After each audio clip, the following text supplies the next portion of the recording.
guess what? Guess what? What? Are you ready? Are you ready? What for? Woohoo. I do not sound like that. You do, Mrs. Brummy. I do not Mrs. sound Brummy. like that. No. Once I've had my speaker training, I won't sound like that anyway. We will see. Every time we go anywhere, someone always says, like, oh, you're from the Midlands. Well, obviously, wonder because why. we sound like I sound like I'm from the Midlands. From your Brumminess. Brumminess. Like Brum, the little yellow car. Oh, for God's sake. Putting him in. Oh, my good God. Anyway, back to business. Off topic. Ready? Yeah. Book is launched next week. What day? Next Tuesday. What date? 12th November. That was hard work, wasn't it? 12th of November. Wow. Next week. So that's less than a week. I feel like I saw a communication to say at 11 a.m. Yes. But I don't know why specifically 11 No, a.m. I saw the 11 a.m, but Okay, I'm good. not sure. I feel like I was making it up. But no, specifically 11 a.m. the Let's Talk Dog Business Strategy book, which I am now showing to camera if any of you fancied moseying on over to YouTube and having a little nose. You can see it. But you'd have seen it anyway from all of our social media posts, hopefully. Yes. With pictures plastered everywhere. So it's out next week, which basically means you've got a week left to get your backsides on the priority list and make use of all of the bonuses that are out with that book. And you know, it's worth getting on that priority list for the bonuses. Damn straight. It is. I'm not even going to tell you what they are. No, we're not going to because tell you what they are, they're on but the you link. just need to get on. Yeah, I love it. I love it. Right, I am actually going to read. No, I'm not. I'm going to get you to read because my voice is going. Okay. Going to get you to read that little extract there. All of that. Because we had a little testimonial on the book. We did. We have had a lovely, lovely testimonial from our business coach, who is the most amazing American New York pocket rocket, who we have Most amazing American. hang on, I didn't finish the sentence. Pocket rocket, New Yorker, Shari, who has been on the podcast before, but she had very kindly done us a testimonial. So I'm going to read a bit of it now. This book isn't just a guide, it's a blueprint for anyone looking to turn their love of dogs into a thriving business. Whether you're a seasoned trainer looking to scale up or someone dreaming of starting your own dog training business, you'll find invaluable insights here. Joe and Vicky don't just teach you how to train dogs. They teach you, and we don't teach you to train dogs in this book, by the way, just to clarify. They teach you how to build a brand, grow a loyal client base, and navigate the challenges of running a business in an ever-evolving market. Ooh. And it is ever evolving. It is. Things are changing all the time. And it's our mission in life to equip all of you dog folk out there with as many skills that is really going to help move the needle along in your business. I feel like this is a phrase I'm saying a lot lately. Does everybody know what move the needle means? I know what it means. Yeah? Does it? Okay, cool. I don't know about everyone else. So moving, like Making a difference. making a difference, taking that next step. Oh my God, if we get through this episode, I'll be absolutely It's not amazed. going to be a good episode. Oh my gosh. The joys of writing a book and launching it has got to me. Broken me. Right. Give me some what are some of the best chapters in that book? Oh, they're all good. How can I they're pick a chapter? I mean, I'm going to pick one that's a hot topic at the moment, if I can find A it. hot topic. It's always a hot topic, but I feel like it's one that comes up so often and one that everyone should be able to relate to straight away. So I'm going to talk lead generation. Ooh. I think it's one of my favourite things we cover, actually. So when I say lead generation, again, don't know if everyone knows what that means, but it means getting people into your world. Like, how do people hear about you? How do they become part of your world? How do they start to feel like they might buy something from you? So I think the big mistake I think what we're kind of led into thinking a lot of the time is that everyone's going to move towards us. It's the client's job or the potential customer's job to find us and then do all the work to work with us.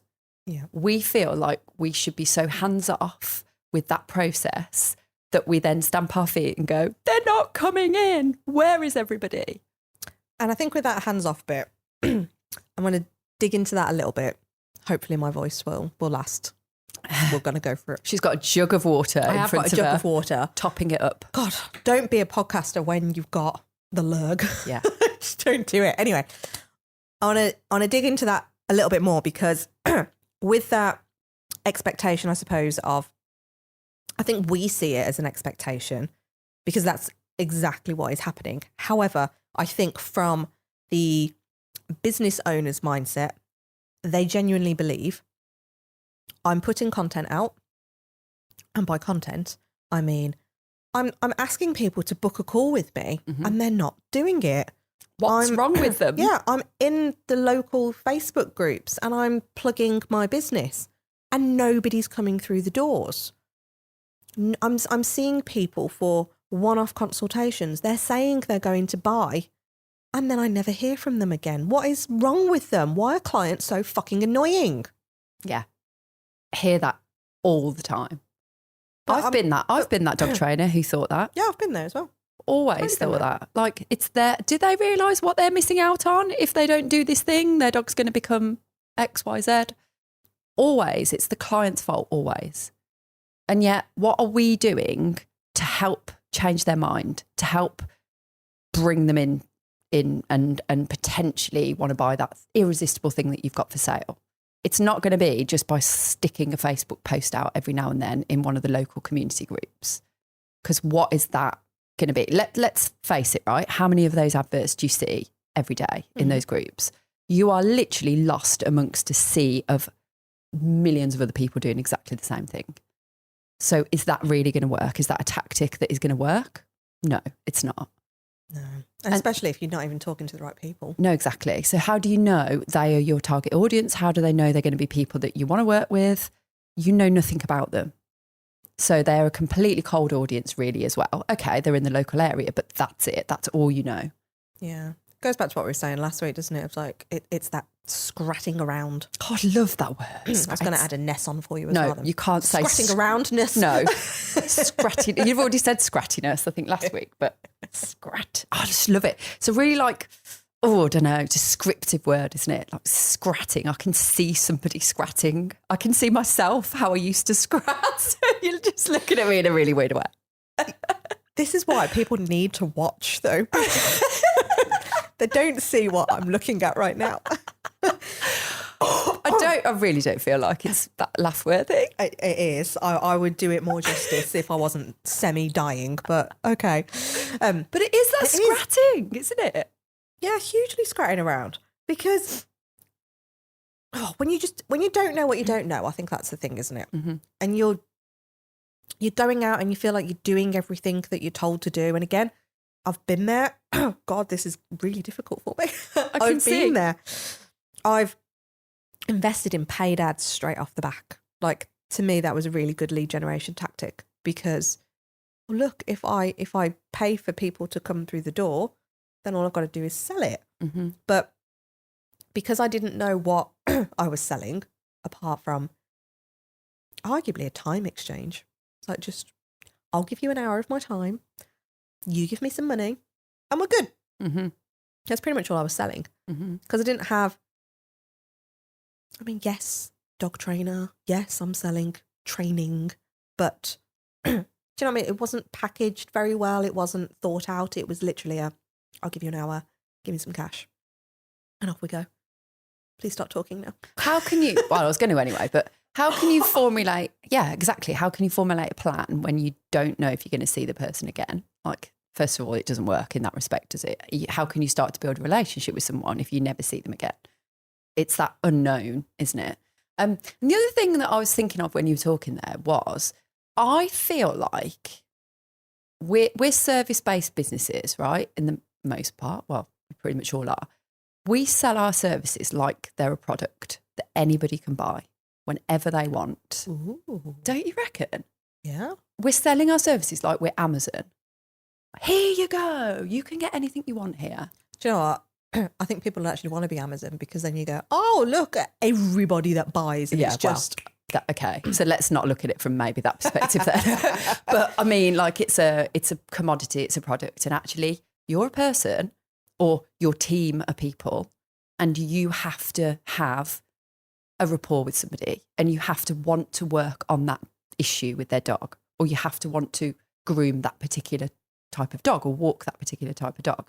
If you don't know anything about them, how can you possibly make that choice? And then, I'm sorry, but you have to make your bed and lie in it. If you know nothing about them and you choose to work with them still over email or a message that you haven't even talked to them at all, then don't be moaning that you hate those clients and they're awful and they don't do the work and they don't respect you.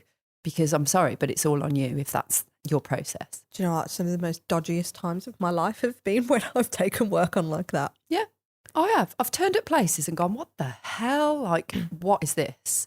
In fact, two specifically ring out in my brain. One of which was a Bark lead. Remember Bark? Oh, yeah. I said, do you remember Bark? Bark is It's still still a thing, yeah. The investment's gone up a little bit, but I mean, you think it's like going off tangent a little bit, but I'm sure somebody was telling me the other day that it's about £7 to £10 ish, I think, for a lead now on Bark. I remember paying like £1 for that back in the day. That's a lot, isn't it? For like, Why you say that in other industries. So in who else was I talking to? I'm sure it was in photography or like agency work or anything like that. £50. really? Yeah. And then in some other like marketing aspects, over £100 for a lead. But they're still not targeted, are they? Not really. There's no filter. There's no qualification in any of that, is there? Until you no, it's just speak like to a little filter on almost how you do the like an area ad. and Yeah, what yeah. you'll work on and stuff. Yeah. But otherwise, it's not. Yeah. But anyway, so the one I did, I bought my lead for £1, maybe £2. Ooh, splash in a boat. And we agreed it, and it was a one-off session at £60. They wanted to pay me cash. It was 50 minutes away from my house. So I drove there on good faith, rocked up, and it was a traveller's site. Okay. And I was like, oh, okay. Went in, was greeted. All seemed nice and fine. Went and did my thing. And, you know, you get that little awkward bit at the end of the session because it was cash and it was like, oh. Every time. I'm a bit scared to ask for the money here. So it was just that, oh, thanks then. I was like, oh, thanks.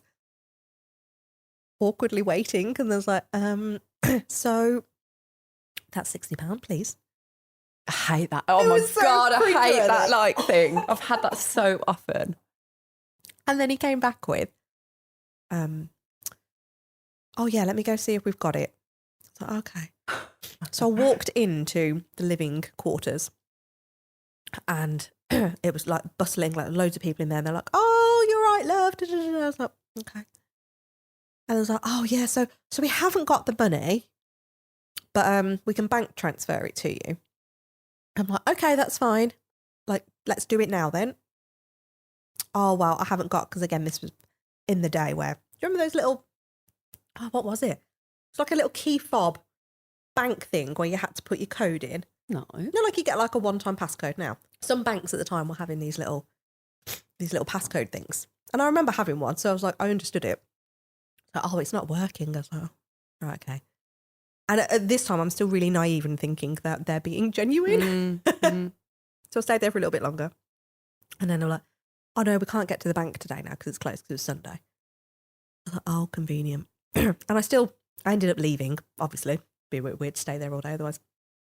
And I was like, watch you go for them, eating their dinner. But they were just continuing their normal routine. And I was like, okay, then it's like, oh, I'll sort it tomorrow. I'll go into the bank and I'll sort it. And Of course I'm like, you will. okay. I never saw that money shock horror.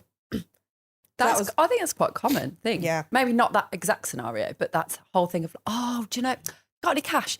You know, ask the wife, have you got any cash? Have you asked the daughter, have you got any cash? No, sorry, we haven't got any cash. Oh, any other means of payment like available? And of course, like you don't have any means of payment available and you don't ask for money up front because that's awkward. Hang on, what's more awkward? Not being paid for your services or... And like the shocking thing is that I could quite easily blame those people and go, oh, you bastards, like it's all your fault and rah, rah, rah. I was like, well, hold on. I've contacted a completely random person. I contacted them even because I bought that lead. And then I didn't have my processes. I feel like I'm going to go really off on a tangent here, but I feel like it's important. Do you know what really grinds me about this? What? How many times do people say, oh, well, if I had my terms and conditions document. Oh my God. The worthless piece of paper that it is. Like, how do we feel like that's going to make a difference? I feel like I'm actually like fist Oh, clenching she's here very, very because like... it infuriates me because,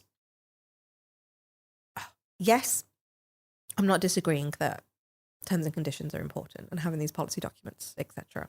However, in the grand scheme of things, are you going to invest in taking somebody to small claims court to get your £60 back? No. And also... maybe even a couple of £100. But also, how has it got to the point where someone isn't paying you? You have to look at that and go, there's something wrong there in the process, so that needs changing. And if you change that, you probably won't even need your terms and conditions. So the way we like to look at terms and conditions is going like, you shouldn't really need them if everything's okay. And again, and I know you may not agree with this and that's fine, but I don't read terms and conditions. No, I just do I? sign the bloody thing because they're like 50 pages long. So yeah, lead gen. Not you got to do better. Yeah, it has to be. It has to be. You can't be blaming outside sources for your like gaps in your processes. And so like definitely for me, I would always be blaming the client. It's so easy to blame the client though, isn't it? It's that thing of like deflect. You really know it's your fault, but you're blaming the client. It's easy to do that and everyone will jump on the bandwagon, especially if you're in these Facebook groups. Oh my gosh, like the amount of someone puts, this happened to me today as it happened to anyone else, and story similar to what you've just said there. If that was in a Facebook group, depending on the group, I bet you'd get 50 odd comments like, oh my God, people are so disrespectful. People are just this, people are that. Hold on a minute. Watertight your process and you won't be in that position any longer. Okay, you might get the odd thing that happens. But I think if you're filtering out the shit and you're getting amazing clients 99% of the time, if it happens occasionally, you know, you kind of like more inclined to just put it down to like, oh, that's bad luck or whatever. Whereas if that is what your client base is coming in, that caliber is coming in all the time, no wonder like you're absolutely overwhelmed by everything and you just feel like giving up. Like we totally get it. Yeah, so, absolutely. What's one of the worst situations you've put yourself in because of dodgy lead gen? I think not necessarily like that scenario you nothing to do with my own business, but when I worked in rescue, we used to do home visits. I went to a really dodgy place that I just felt really uncomfortable in. But again, that's another scenario, isn't it? Like forget the payment awkwardness. Mm-hmm. It's like, how do you know what you're walking into? And okay, arguably, if you speak to somebody on a phone, you can't see their house, you can't see you can get a pretty good idea, can't you, of what they're about. And like, you know, I think there's only so much somebody can cover up on a phone call with their voice and stuff like that and the way they talk. You can get a good idea. So I don't think I necessarily had any, I always had the awkward like money kind of conversation at the end. And I think it was just literally the dissatisfaction of like the results I was getting somebody in one session. Like it was trying to shoehorn everything into one session. And also just, you don't know what you get. I think that's the main thing is you don't know what you're going to get. And you don't know if they are dedicated, because as dog professionals, like all we want is the best for the dogs. So like if you've got someone in front of you that's clearly not in it, they're not going to do the work, they're not going to make a difference, they haven't got the time, of course you're going to be deflated. Of course you're just going to feel like, what's the point? Yeah. So I think those were like 10 a penny with me. Like pretty much all the one-to-ones that I did were similar to that. Because I had no packages, I had no programs, I had no like just no structure around. No, there's no structure. And then yeah, with like classes and stuff like that, I just preyed on the like referrals thing. Like, I thought you was going to say, like, just prayed on the week. whoever was preyed on the come week. in. Come to my puppy Just classes. prayed on you. But I just hoped that strategy worked, and it pretty much did. And I think again that is why I didn't really have to worry too much about lead gen, because I suppose because I've got such a strong following of people that would, you know, recommend me, it kind of did. But then there's another thing, right? So if you rely solely on referrals, what happens when you don't get any? Like if you've got nothing else, because I rarely used social media that much, and back when I started, I wasn't even on Facebook for the first 4 years of my business anyway. Like it was out. I think Facebook started the year I started training. That's how old I am.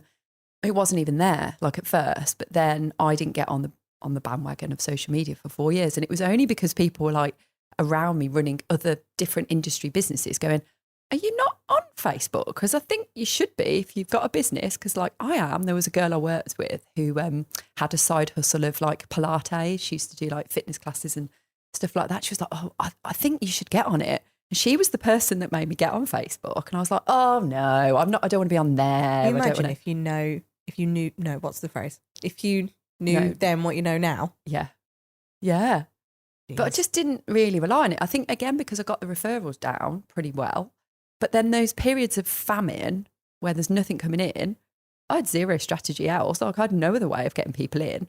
I was just like, they'll call me, they'll email me, they'll message me, just like wait eventually. And pray and hope. Yeah. And was I proactive? Did I try and get anybody in? Of course I didn't. Did you throw yourself a pity party? No, because actually I think I was just really lucky in that people eventually came along, and I pretty much filled most of my classes, to be honest. So it didn't really concern me. But I was getting not a great calibre of people through into those classes, but just put it with it for as long as I did, really. You know, it's just come into my head from reminiscing over that story. I think I actually sold, air quote, because I didn't get paid for it, but I think I actually sold a 5-session package with them. What the? Yeah. Yeah. It's like 350 quid. And the back and forth messages on email was, can we not like try you out first? Or can we not do that old chestnut? So actually, can we try you out first? I actually changed the way I delivered my service because I was chasing the money. I was like, okay, yeah, that's fine. Like it's 65 quid is better than nothing because I've just spent 2 quid getting you. Yeah. That makes sense. Yeah. So my whole headset was completely wrong. Hold on though. Let's just dig into something you've just said there as well. Can we try you out? How common is that? Like we hear that. Super common. Do you know why people need to try you out or very feel? Pointy finger. I at am me. actually. Again, you need to watch because you'll see my pointy finger. Do you know why people say that? Is because they don't know enough about you. Yep. And this is where the whole visibility thing, getting to know you, getting that trust, getting that likability, having some idea of what you're about and what kind of person you are and the way you approach training. If they knew that first, they wouldn't be asking you, can we try you out? Can we just do 1 session first, see how it goes? They wouldn't need to know that because they'd know the answer. You are the right person for them. Yeah, so true. I was going to brush over the fact that I've now got getting to know you in my head. Literally can't do anything without it turning into a song. Nothing at all. Can't help it. Jukebox. And I think like to sort of summarise this, we talk about this in the book about there being different ways. We go through all the ways that you can generate leads. Well, the ways that we know worked for us and do work for a lot of people. I think the whole purpose of this book is that we have poured every ounce of knowledge into this book that worked for us to turn from an all right business to a business that collectively turned over, I think it was like 150k when we worked out the collective amount in the space of less than a year. Mm-hmm. So all of that is everything that we know. It's how we deliver our services now in that training business. It's exactly what we do. It's the model that we know works, and we built CBA off that model. We built CBA as well.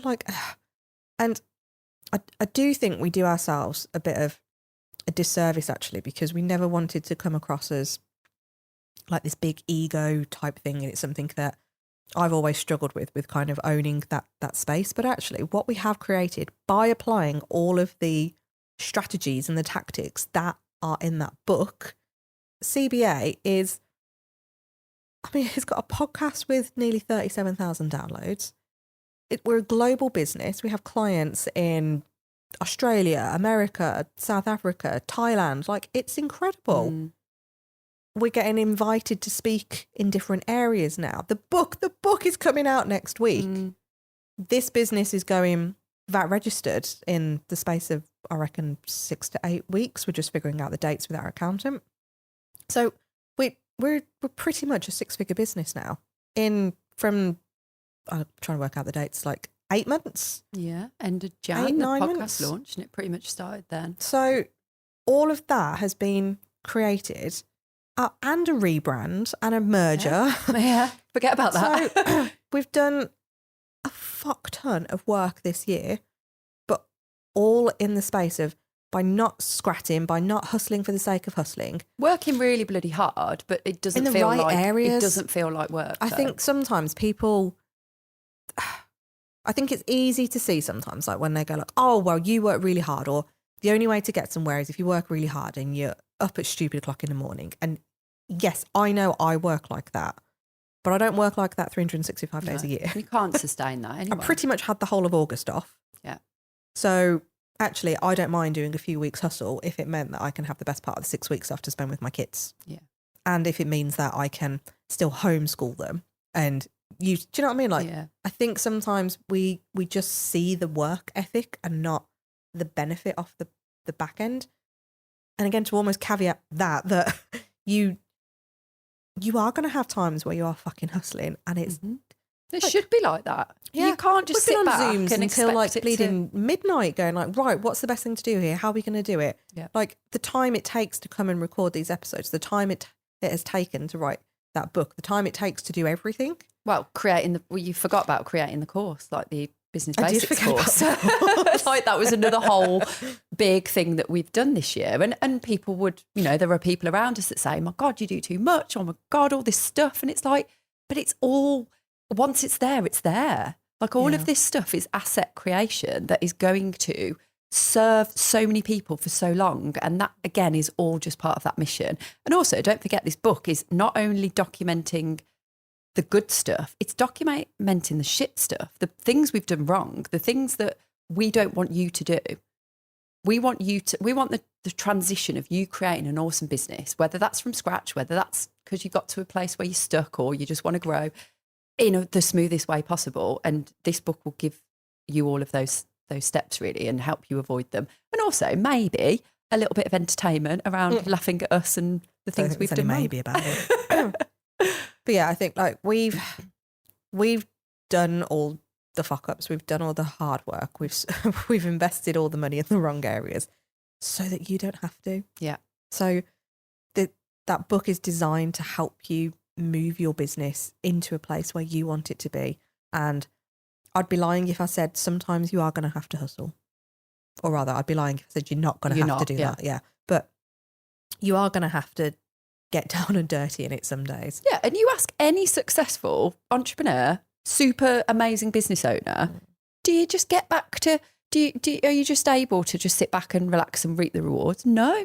Yeah. Like you can absolutely do that, but it's going to just get to a point where it just stops one day, or you don't continue going, getting that awesomeness that you're striving for. Because if your mission and like the purpose is so strong, why would you want to stop there? Don't you want to just continue helping as many people as possible? And when I say that, I don't mean like grow massive, because that might not be your goal, but just do the best you can do, really. And if that means sometimes having to work a little bit harder, great. That's you're going to get the rewards back of it. Yeah. But also knowing what areas to work a bit harder in. And again, that's the guide that this will give you, is to know, do you know what? If I actually am going to put some energy in, I am going to see something off the back of that if I do that thing, rather than just be like, oh, stick a pin in it and hope that's the thing that works. Yeah. do the stuff the book says, basically. Do it. Just do it. Love it. Yeah. So you've got 1 week left. Get your name on that priority list. And then you get to buy it in a week. Well, less than a week. It's pretty Next Tuesday. pretty epic that it's It's pretty happening, epic. isn't it? Cool. Well, thanks for listening, as always. And we have a little favour to ask, because we know a lot of you absolutely love this podcast and we are so appreciative of it because you message us and you let us know. So what we need from you is a bloody awesome review, please, on any of the sites that you listen to it on. But that will help us spread that word even further. And we love hearing your feedback. We love hearing your positive comms on it. We love hearing if there's anything missing, because this is for you. So leave us a review and we would be very, very grateful for it. See you next week. Bye.